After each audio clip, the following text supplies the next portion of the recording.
Martes de salud en Supermanzana 21 y me complace darle la bienvenida al pediatra Carlos Dodres, que el día de hoy nos hablará de la otitis externa en niños. Doctor, bienvenido, ¿cómo está? Muchas gracias, muy bien. Doctor, ¿qué es la otitis externa? Ok, yo creo que antes de eso es decir que cualquier inflamación en el oído del niño se llama otitis. Itis, terminación itis siempre es inflamación. Okay. Hay dos tipos de otitis en el niño. La otitis media aguda, que habitualmente se presenta después de una infección respiratoria alta, de una gripe, de una influenza, es la complicación más común que se presenta en los niños desde el punto de vista respiratorio, la otitis media aguda. No es de eso de lo que vamos a hablar hoy. Okay. Vamos a platicar de la otitis externa, como tú has dicho. Sí. La otitis externa es la inflamación. Bueno, ¿qué cosa es el oído externo? El oído externo es el pabellón auricular y el conducto que va desde el orificio del pabellón hasta la membrana timpánica. Eso es el oído externo. Okay. Cuando hay una inflamación del conducto auditivo externo, es decir, de ese conducto que lleva las ondas sonoras hacia la membrana timpánica, pues entonces se habla de otitis externa. Es una inflamación que se produce, u otitis del nadador, por eso es que la traemos en el día de hoy, porque como estamos en verano y los muchachos andan en las albercas nadando, etcétera, bueno, pues hay que tener mucho cuidado con la humedad, porque precisamente es la humedad del conducto auditivo uno de los factores que predispone a que ese conducto auditivo se irrita. Al irritarse, pues puede un hongo o una bacteria infectarlo y entonces se producen una serie de manifestaciones clínicas. Ahora, hay otras causas de otitis externa.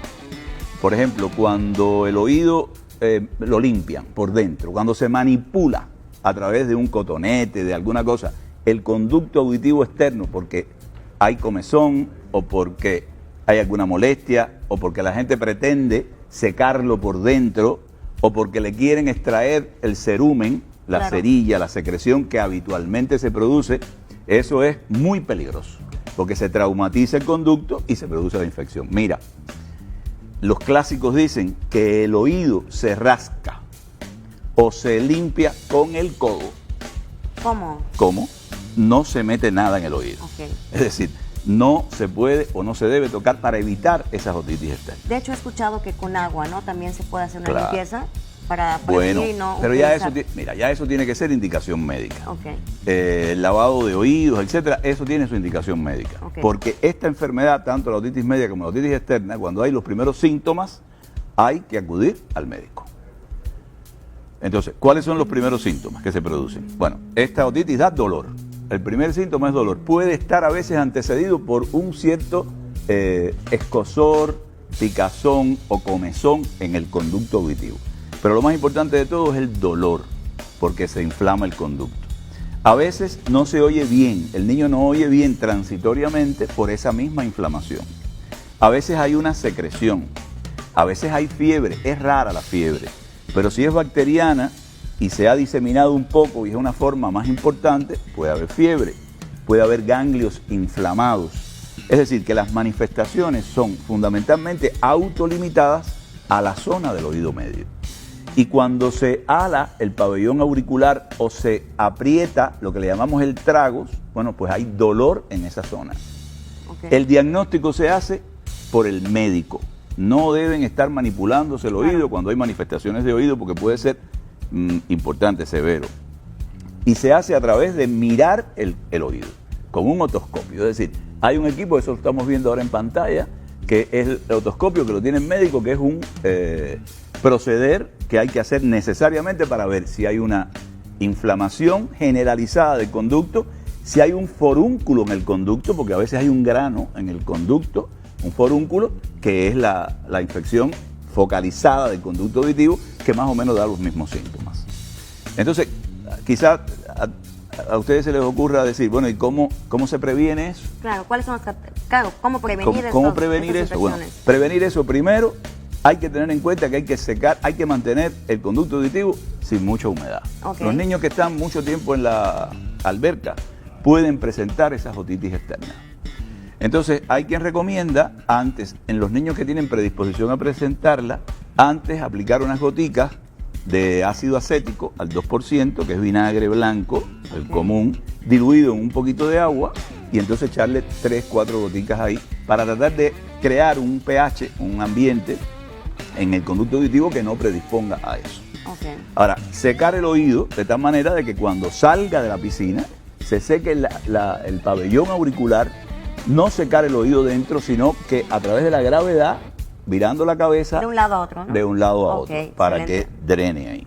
No introducirse nada en el oído. Esa es otra cosa importante, ¿no? Porque todos estamos acostumbrados a sumamente hacer eso. Importante. Y durante 10 días, si se padece de una otitis externa, no ir a la alberca. Claro. Y ponerse, cuando se va a bañar, un gorro también para que cubra los oídos. Si se va a ir a la piscina, a la alberca, pues entonces, después de pasar la otitis, o en los niños que tienen otitis recurrente, se pueden usar taponcillos de... se puede tomar un algodón, imbuirlo bien en aceite de oliva, exprimirlo y cuando se seca, ponerlo para que haga impermeable. Okay, igual pueden ser taponcillos de silicona. Es decir, tratar de que el oído externo no se humedezca. Así es. Mantenerlo de esa manera. Eso es muy importante para prevenirla. Oye, doctor, y si se padece otitis, ¿cuáles son los tratamientos que hay? La otitis externa en casa. Lo primero que hay que hacer, como empieza el dolor, le pueden poner una toallita seca, tibia, sobre el oído que duele. Eso es en primer lugar. Se puede usar paracetamol o ibuprofeno. Bien, segundo lugar. Tercer lugar, evitar que se moje, como dijimos, que se humedezca. Y lo más importante de todo es consultar con el médico para poder hacer un buen diagnóstico, porque entonces el médico después va a recetar probablemente algunas gotas. Pero ojo, que las gotas están indicadas en algunas ocasiones en la otitis externa, pero no en la otitis media.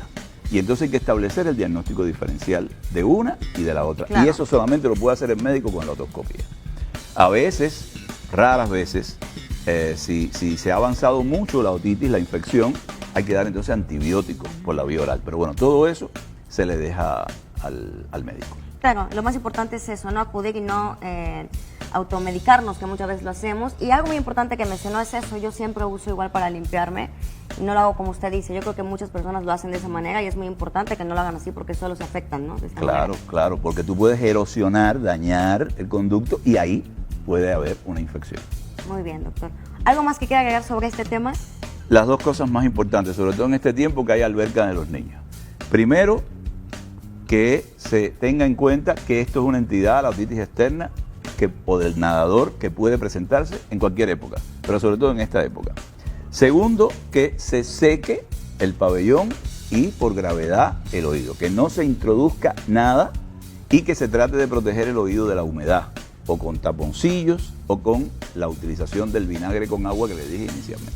Excelente, muchas gracias por sus recomendaciones, doctor, y por estar aquí. Lo esperamos el próximo martes en Salud. Y bueno, vamos a una pequeña pausa y regresamos aquí en Supermanzana 21.